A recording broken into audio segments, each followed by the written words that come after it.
I want to read an excerpt from my book right through it. So this is from chapter 65, and the chapter is called My Ultra Competitive Nature. From the moment I started playing sports, I have been a super competitive person. I'm one of those people who hates losing even more than I like winning. I've cried from losing meaningless games before because I feel that every game I'm playing in matters. No matter what it is, whether it be video games, actual sports games, mini golf, or an arcade game, I want to win so badly. This is another component of my work ethic.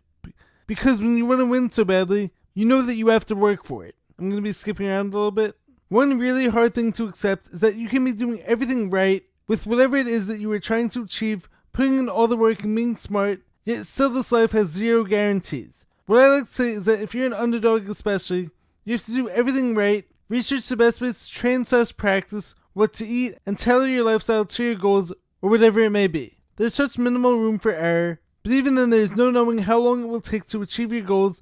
There are no guarantees. But without that work, you have no chance. If everything were guaranteed, there would be no joy in the journey and falling in love with the process. No getting back up after every failure and going back into the lab to reconfigure. How much fun would it be if you were playing a game that you knew that you couldn't lose? After a while, that would get pretty boring. There must be a possibility of agonizing defeat in order to know the thrill of success. That's part of what makes the journey so fulfilling.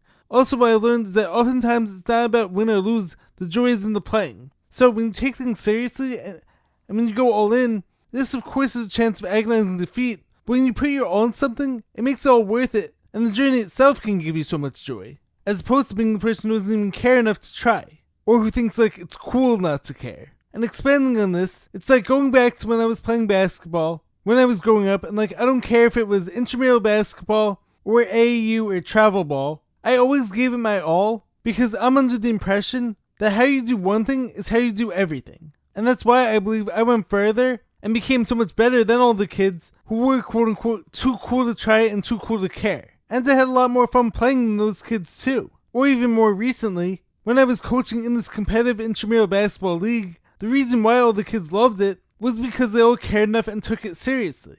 It mattered to them, and their effort in these games showed this. Or when I was coaching what was called Sports League back at the camp I used to work at, there was a time when, and yes, maybe this is like my proudest moment, but I cried a little bit after losing in the playoffs, and of course everyone made fun of me, but my team loved my passion, and who do you think had the more fun, fulfilling experience? Me, who went all in, poured my heart into this, and gave my all even though it ends up with the result like I didn't want, or the person who didn't care. I had the chance to go all in on something which I think is special, and this is why I do this with so many things in my life.